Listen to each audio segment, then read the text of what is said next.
Հերման Հեսե, Տափաստանի գայլը, հրատարակչի առաջաբանը։ Այս գիրքը բովանդակում է մեզ մոտ մնացած գրառումները մի մարդու, որին մենք օգտվելով արտահայտությունից, որ անձամբ գործածում էր նա, շատ անգամներ անվանում ենք Տափաստանի գայլ։ Նրա ձեռագիրն ունի արդյոք նախաբանի կարիք, դժվար է ասել։ Ամեն դեպքում ես անհրաժեշտություն եմ տեսնում Տափաստանի գայլի էջերին ավելացնելու մի քանիսը, որոնցում կփորձեմ ներկայացնել նրա մասին իմ հիշողությունները։ Ես քիչ բան գիտեմ նրա մասին, մանավանդ նրա ամբողջ անցյալը և ծագումն ինձ համար մնում են անհայտ։ Բայց նրա անհատականությունից մնացել է ուժեղ և, ինչը հակառակ ամեն բանի ստիպված եմ ասել, հաճելի տպավորություն։ Տափաստանի գայլը 50-ին մոտ մարդ էր, որ մի քանի տարի առաջ երևաց մորաքրոջս տանը և հետաքրքրվում էր հարմար սենյակով։ Ձեղնահարկում վարձելով մի սենյակ և կողքի նեղլիկ ննջախուցը, մի քանի օր անց նա վերադարձավ 2 ճամպրուկով ու գրքերի ծանր արկղով և ապրեց մեզ մոտ 9 թե 10 ամիս։ Ապրում էր շատ անաղմուկ, ինքն իր համար, և եթե չլիներ մեր ննջասենյակների հարևանությունը, որի հետևանքով պատահաբար հանդիպում էինք աստիճանների վրա կամ միջանցքում, առհասարակ անծանոթ կմնայինք միմյանց։ Քանի որ այդ մարդը շփվող չէր, անմարդամոտ էր, անսովոր չափի։ Նման բան ես չեմ նկատել ոչ մեկի մոտ։ Նա իրոք, ինչպես ինքն էր իրեն երբեմն անվանում, Տափաստանի գայլ էր։ Օտար, վայրի, վեհերոտ, անգամ շատ վեհերոտ մի գոյություն այլ աշխարհի, որը տարբեր էր իմից։ Թե որքան խոր մենակության մեջ էր նա թաղել ինքն իրեն սեփական հակումների ու ճակատագրի հետևանքով, և թե որքան գիտակցորեն էր նա ընկալում այդ մենակությունը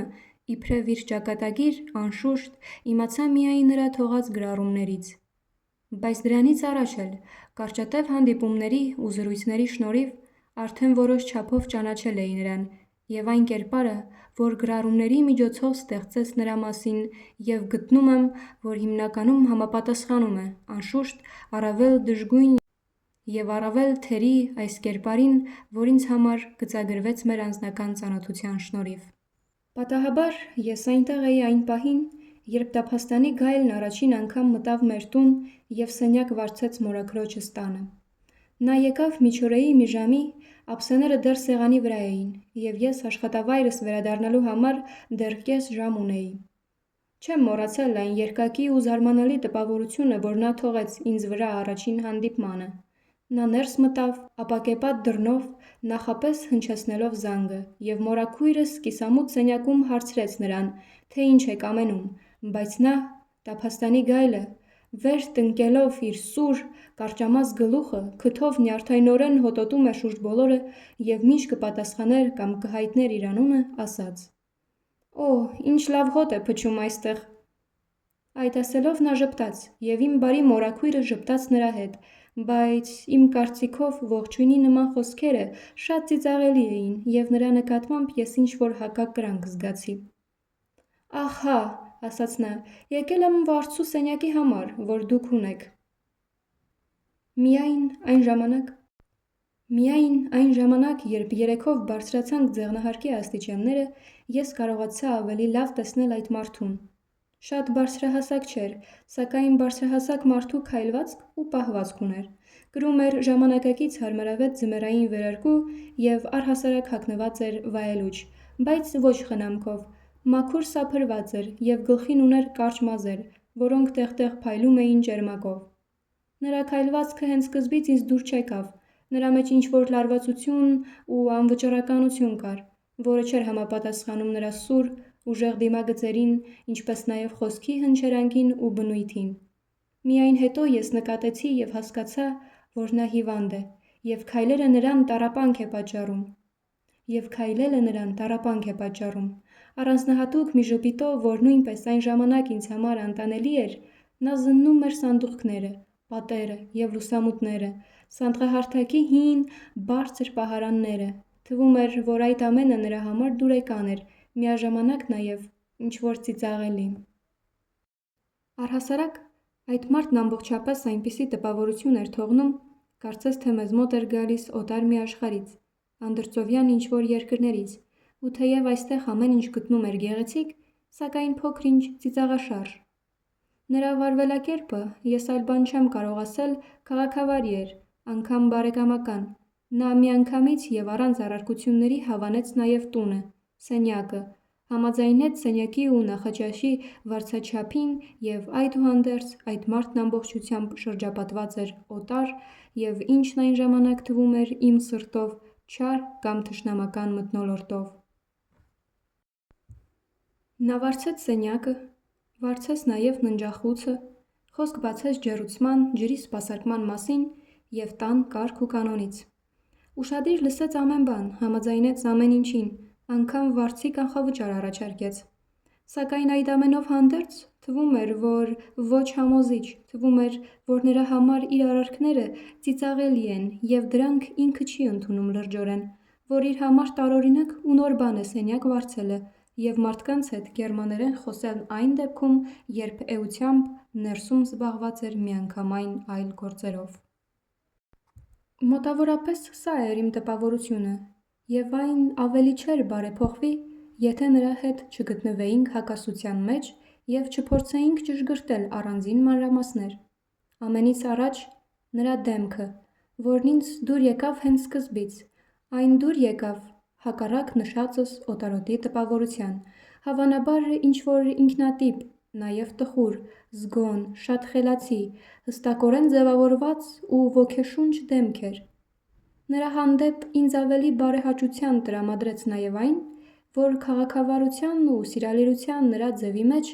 թեև դա նրանից պահանջում էր որոշակի լարում, բոլորովին չկար մեծամտություն, ընդհակառակը, նրանում հուզականին մոտեցող մի բան կար, աղերսանքի նմանվող մի բան, որի համար միայն հետո բացատրություն գտա։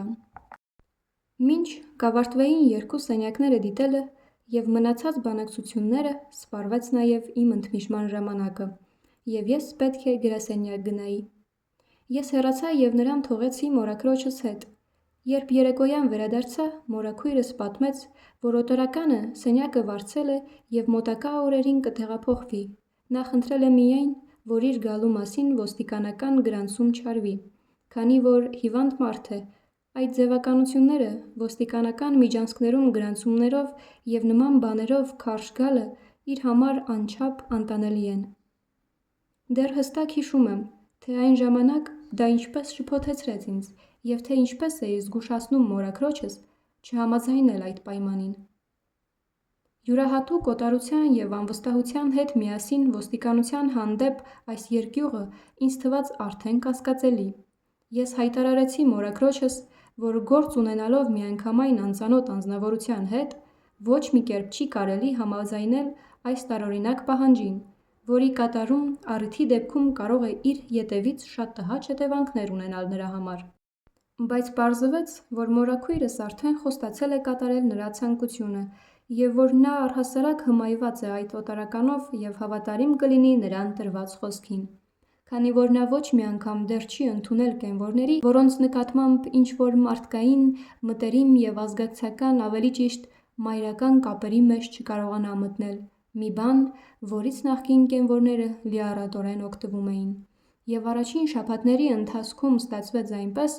որ նոր կենվորի մեջ ես նորանոր թերություններ էի գտնում, մինչ մորաքույրս ամեն անգամ ջերմորեն պաշտպանում էր նրան։ Ինձ դուր չէր գալիս ոստիկանությունից խուսափելու հանգամանքը, ցանկանում էի գոնե իմանալ, թե արդյոք ինչ տեղեկություն ունի մորաքույրս օտարականի, նրա ծագման ու մտադրությունների մասին։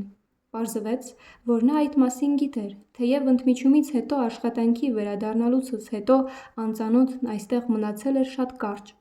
Նա մորաքրոջս ասել էր, որ մտածում է մի քանի ամիս մնալ մեր քաղաքում, օգտվել գրադարաններից և տեսնել քաղաքի հնությունները։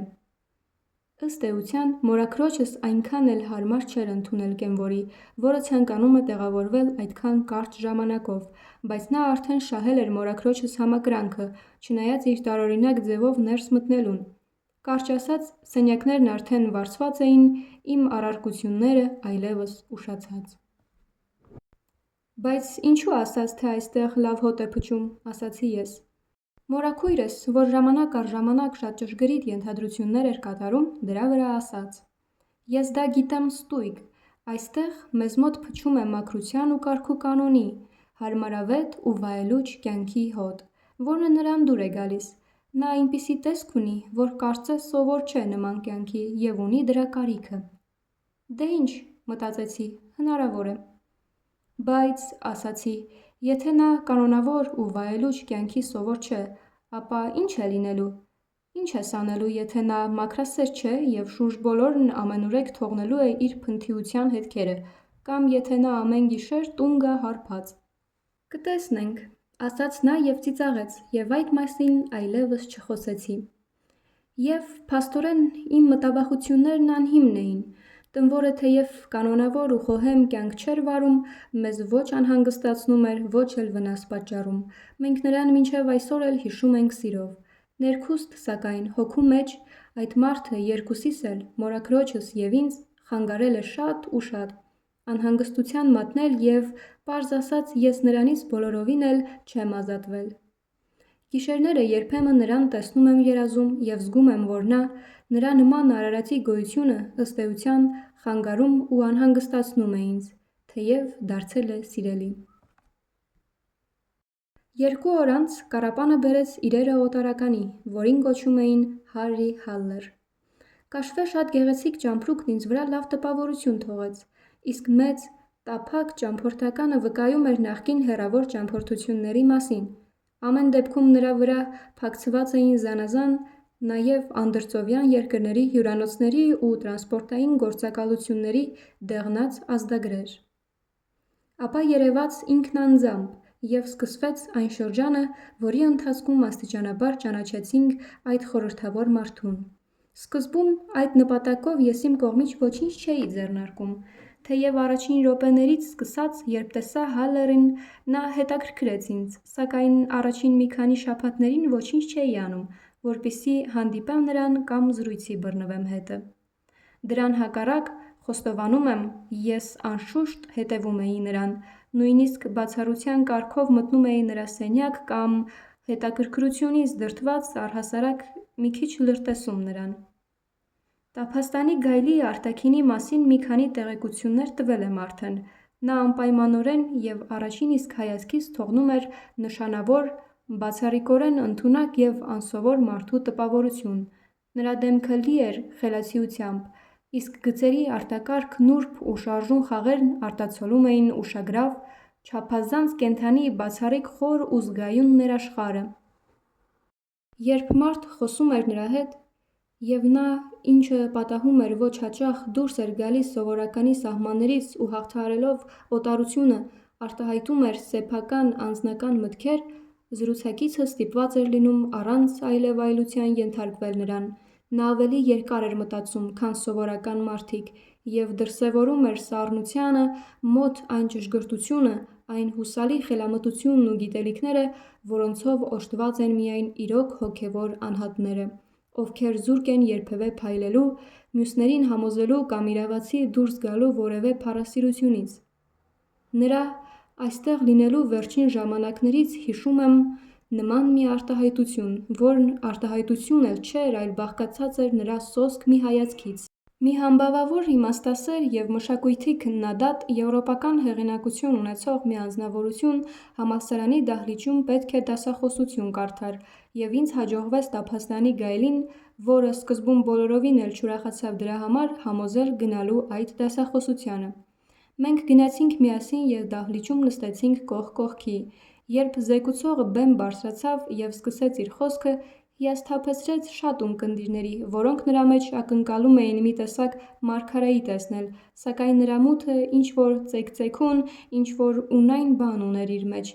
Երբ նա սկսեց խոսել և սկզբի համար ունկնդիրներին մի քանի շողոքորթ խոսքեր ասաց, շնորհակալություն հայտնեց լեփլեցուն դահլիճի համար, Տափաստանի գայլն այդ պահին մի կարճ հայացք գցեց ինձ վրա, քննադատական մի հայացք, այս խոսքերի և զեկուցողի ողջ անձնավորության առնչությամբ։ Օհ, անմոռանալի և սարսափազդու մի հայացք, որի նշանակության մասին կարելի էր գրքեր գրել։ Հայացքը քննադատում էր ոչ միայն տվյալ զեկուցողին և հանրահայտ մարդուն, ոչնչացնելով նրան թեև նուրբ, բայց սպանիչ հեգնանքով, դա դեռ ոչինչ։ Հայացքն ավելի շատ տխուր էր, քան հեգնող, Այն նույնիսկ անհունորեն և անհուսալիորեն տխուր էր, անդոր, ինչ-որ չափով հուսալի։ Ինչ-որ չափով այլևս սովորույթ ու ձև դարձած հուսահատությունն էր այդ հայացքի բովանդակությունը։ Իր հուսահատ պարզությամբ նա լույս էր սփռում ոչ միայն սին իմաստասեր անձի վրա, ծաղրելով ու տեղը դնելով տվյալ պահին իրադարձությունը, հասարակության սպասումներն ու տրամադրությունը հայտարարած դասախոսության փոքր-ինչ հավակնոտ վերնագիրը, ոչ, տափաստանի գայլի հայացքը ներթափանցում էր մեր ողջ ժամանակաշրջանը, ողջ գործարար իրարանցումը, ողջ հառաչավազքը, ողջ սնափառությունը, ծանծաղ հոգու երևութական ողջ խաղը։ Այդ հայացքը, ցավոք, ավելի խորանում էր ուղղվելով շատ ավելի հեռուն, հասնում էր մեր ժամանակների արմատներին ու հուսահատությանը, մեր հոգևոր աշխարհին, մեր մշակույթին, այն ուղղված էր մարդկության սրտին, մեն մի ակնթարթում նա պարզորոշ կերպով արտացոլում էր մտածողի, գուցե իմաստունի ողջ թերահավատությունն արժանապատվության, մարդկային կյանքի իմաստի հանդեպ առհասարակ։ Այդ հայացքն ասում էր. ահա ինչպիսի կապիկներ ենք մենք, ահա սա է մարդը, և ամենայն հեղինակություն, ամենայն խելացիություն, ոգու ամենայն ձեռքբերում, մարդկային ամենայն ձգտում դեպի վեհություն, մեծություն և հավերժականություն փլուզվում էին ու դառնում կապկային խաղ։ Ես շատ առաջ անցա և ըստ էության իմ կամքին ու ծրագրին հակառակ, հիմնականում արդեն ասացի էականը Հալլերի մասին, մինչդեռ սկզբնապես իմ մտադրությունն այն էր, որ նրա կերպարը գծեի միայն աստիճանաբար, նրա հետ իմ ծանոթության հետևողական պատմությանը զուգահեռ։ Քանի որ արդեն առաջ եմ անցել, այլևս չարժե շարունակել խոսակցությունը Հալլերի հանելուկային օտարության մասին և առանձին տեղեկացնել, թե ինչպես աստիճանաբար կռահեցի ու ճանաչեցի այդ օտարության, այդ անսովոր ու վեհերոտ մենակության հիմքերն ու իմաստը։ Այդպես ավելի լավ կլինի, քանի որ ցանկանում եմ իմ անձը հնարավոր չափով ստվերի տակ թողնել։ Ուզում եմ ոչ իմ խոստովանությունները ներկայացնել, ոչ նովելներ պատմել, ոչ էլ խորանալ հոգեբանության մեջ, այլ միայն, իբրև ականատես, ինչ-որ բան ավելացնել դիմանկարին այն մարդու, որը թողել են տափաստանի գայլի սույն ձեռագրերը։ Դեռ առաջին հայացքից, երբ ներս մտավ մորաքրոջս ապակեպատ դռնով, թռչնի նման ետ գցելով գլուխը և շնչելով տան դուրեկան օդը, այդ մարդու մեջ նկատեցի ինչ-որ առանձնահատկություն, և իմ առաջին պարզամիտ վերաբերմունքը տհաճությունն էր։ Ես զգացի, և իմ մորաքույրը, որ ի տարբերություն ինձ բոլորովին մտավորական աշխարհի մարդ չէր, զգաց միևնույնը, որ այդ մարդը հիվանդ է հոգու, խառնվածքի կամ բնավորության ինչ-որ հիվանդությամբ, և առողջ մարդու բնազդով զգուշանում էի նրանից։ Ժամանակի ընթացքում այդ զգուշավորությունը մարեց համակրանքի շնորհիվ, որը հիմնված էր մեծ կարեկցանքի վրա հանդեպ նրա, ով այդպես խոր ու երկար տառապում էր և որի մենակությունն ու ներաշխարհի մահացումն ընթանում էին իմ աչքի առաջ։ Այս շրջանում իմ գիտակցության համար ավելի պարզ դարձավ, որ տառապյալի հիվանդությունը չի կապվում նրա բնավորության ինչ-ինչ արատների հետ, այլ միանգամայն հակառակը, արդյունք է ներդաշնակության չհասած նրա ուժերի ու շնորհների արտակարգ առատության։ Ես հասկացա, որ Հալլերը տառապանքի հանճարն է, որ նա Նիցշեի որոշ ասույթների հիման վրա իր համար մշակել է տառապանքի մի հանճարեղ, չսահմանափակված ահավոր սկզբունք։ Միաժամանակ հասկացա, որ ոչ թե աշխարհի, այլ սեփական անձի հանդեպ ատելությունն է նրա հոռետեսության հիմքը։ Քանի որ անողոք ու ոչնչացող շեշտով խոսելով բարքերի ու մարդկանց մասին, նա երբեք իրեն դուրս չէր թողնում, մշտապես առաջինն ինքն էր, ում դեմ ուղղում էր իր նետերը, իր անձն առաջինն էր, ում նա ատում էր ու ժխտում։ Այստեղ ես պետք է հոգեբանական մի մեկնաբանություն տամ։ Թեև ինքս տափաստանի գայլի կյանքի մասին շատ քիչ բան գիտեի, սակայն բոլոր հիմքերն ունեի ենթադրելու, որ նա սիրառատ, բայց խստապահանջ ու բարեպաշտ ծնողների և ուսուցիչների կողմից դաստիարակվել է այն ոգով, ինչն ընկած է կամքի սանձահարում դաստիարակչական սկզբունքի հիմքում։ Անհատականության ոչնչացումը և կամքի սանձահարումը այս դեպքում, սակայն, չէին ստացվել, Այդ պատճառով էլ նա ծանր հիվանդ էր, դաժան, շատ հպարտ ու խելացի։ Սեփական անհատականությունը ոչնչացնելու փոխարեն նրան միայն հաջողվել էր ինքն իրեն ատելուն սովորեցնելը, և իր դեմ, այդ ազնվական ու անմեղ նյութի դեմ, քանի դեռ ապրում էր, նա ուղղեց իր երևակայության ողջ հանճարը, իր գիտակցության ամբողջ ուժը։ Քանի որ ամեն ինչին հակառակ, հենց նրանով էր նա իսկական քրիստոնյա և իսկական մարտիրոս, որ ցանկացած կծու խոսք, ցանկացած քննադատություն, ցանկացած չարություն և ատելություն, որին նա ընդունակ էր, բոլորից և ամեն ինչից առաջ վերցնում էր անձամբ իր վրա։ Ինչ վերաբերում էր մյուսներին, շրջապատի մարդկանց, ապա նա շարունակ ամենահերոսական, ամենահամառ ջանքերն էր գործադրում նրանց սիրելու, նրանց արդարացի վերաբերվելու, ցավ չպատճառելու համար, քանի որ «սիրիր մերձավորիդ» պատվիրանն այնքան խորն էր նստած նրա մեջ, որքան իր անձի հանդեպ ատելությունը, և այսպիսով նրա ողջ կյանքն օրինակ էր այն բանի, թե սեփական անձի հանդեպ առանց սիրո անհնար է նաև սերը դեպի մերձավորը, որ ինքնատելությունը ճիշտ և ճիշտ նույն բանն է և ուղղակիորեն հանգեցնում է նույն սարսափելի մենակությանը և հուսահատությանը, ինչպես որ ուժեղ եսասիրությունը։ Բայց արդեն ժամանակն է, որ մի կողմ դնեմ իմ դատողությունները և խոսեմ իրական փաստերով։ Այսպիսով, առաջին բանը, որ իմացա Հարի Հալլերի մասին, մասամբ մի լրտեսության, մասամբ էլ մորաքրոջս դիտարկումների շնորհիվ, վերաբերում էր նրա կենցաղին։ Որ նա մտքի ու գրքերի մարդ էր և ոչ մի գործնական մասնագիտություն ձեռք չէր բերել, պարզ դարձավ շուտով։ Նա անկողնում միշտ շատ երկար էր պառկած մնում, հաճախ վեր էր կենում կեսօրից քիչ առաջ, միայն և խալաթով թեթևակի անցուդարձ էր անում ննջախցում և ընդհանուր սենյակում։ Ձեղնահարկի մեծ ու հաճելի սենյակը, որ 2 պատուհան ուներ, մի քանի օր էր արդեն, որ այն տեսքը չուներ, ինչ նախկին կենվորների ժամանակ էր։ Այն լցվել էր կյանքով և ժամանակի ընթացքում գնալով ավելի ու ավելի լցվեց։